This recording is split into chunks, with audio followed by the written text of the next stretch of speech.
Hello and welcome to Logic.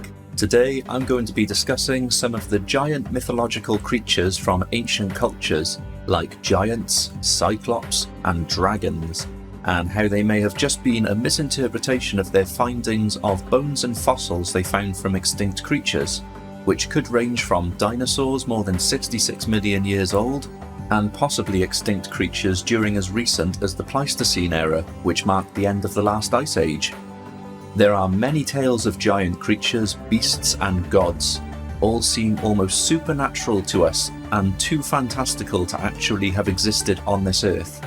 But our ancestors would find and uncover gigantic bones or fossils that were once buried, and what would they think?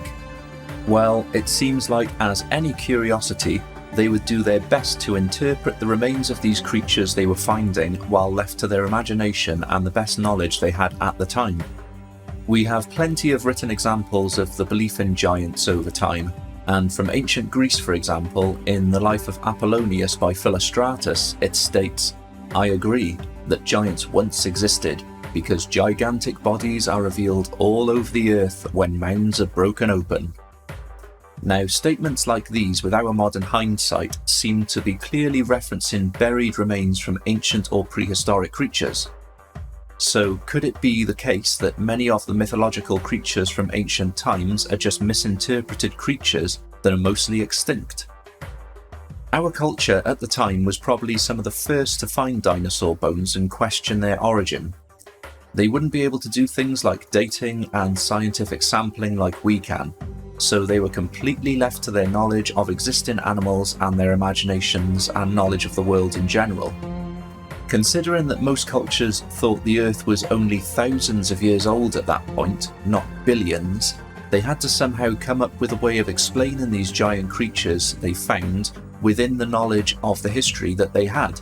So it seems almost an impossibility for anyone to guess that some of the bones and fossils they were finding were tens or hundreds of millions of years old with the current knowledge and technology that they had. The serpapard was perhaps the most ancient mythological beast to be depicted. First found on cylinder seals from Uruk in Mesopotamia from the Sumerian Empire, thought to be dated to around 3000 to 3500 BCE. In ancient Egypt, the serpapard was also extensively depicted in various forms. Although the serpapard didn't have a specific name in ancient Egypt, scholars and researchers have given numerous names and generally interpret it as something like a leopard's body with a snake as a neck and a head. Could it actually be mixed animals representing something symbolic? Or is this possibly the depiction of what they thought a creature looked like after discovering sauropod bones or something similar to an Apatosaurus or Diplodocus? Sauropods were typically massive, some of the largest creatures to ever roam the earth, and would be amazing and open so many questions to anyone finding a creature that size with no prior knowledge to the history of prehistoric Earth.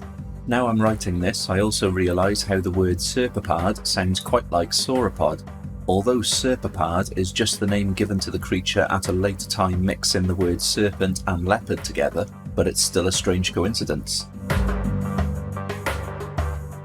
So the griffin has been depicted extensively since the ancient Egyptians, all the way through the ancient Greeks, Romans, and we still love griffins today. But could this mythological creature just be a misinterpretation of something like the Protoceratops perhaps? If the ancients discovered the bones of what clearly looked like a land animal but with a beak, and they only know birds to generally have beaks, then perhaps they just automatically assumed that it had wings, imagining it as a fierce flying lion-eagle type of creature. You have to consider that the majority of fossil finds are also not complete, and bones are rarely neatly in the shape of the actual structure of the animal when it was alive. So there is so many variables to consider, including the excavation. For example, were they even careful enough back then to try and preserve the position of the skeleton that they were digging up? Now on to the Cyclops. This one most notably comes from ancient Greek mythology. Although it has different roots all over the world, the earliest mentions come from the writings of Homer and Hesiod around the 8th century BC. And obviously, giant cyclopean skulls or fossils have never been found by humans, But in the early 1900s, paleontologist Orthenia Abel proposed that these giant humanoids with one eye were just mistaken from what were actually fossilized dwarf elephant skulls. But it was the large nasal cavity in the middle of the forehead that was mistaken for the cyclopean eye of a giant skull, making the skull appear more of a giant human-type origin. Now on to dragons. This one in particular is still at the forefront of people's imaginations. A gigantic flying creature that could breathe fire, fly, and has extremely tough skin. An almost unkillable beast. The first mention of dragons came from Chang Qiu, a Chinese historian from the 4th century BC, who labelled a fossil as a dragon in what is now the Sichuan province. Some researchers believe this may have been a stegosaurus that Qiu discovered. And from all our research over time, we've still never found evidence for huge dragons like those depicted in ancient mythology.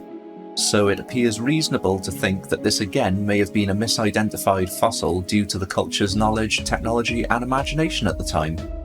If it really was a stegosaurus that was misidentified, then I can't help but imagine a fire-breathing stegosaurus with wings now, and that's quite a hilarious image. There's also the monster of Troy from around 600 BC, which could be a depiction of a prehistoric sea creature, or as some experts believe, possibly a Samotherium, which was like a smaller chunky giraffe that vastly roamed the area through the Miocene and the Pliocene era. It has a similar shaped skull, and its head is depicted coming out of a cave, so a land animal does appear more likely than a sea creature, or maybe a sea creature did wash up in a cave. We may never know. But I do find this one interesting in the way that it clearly seems to depict a skull and not a live creature. There are so many species that have gone extinct for so many millions of years of Earth's history now that it's almost impossible to know what kind of remains of creatures they came across to try and interpret thousands of years ago.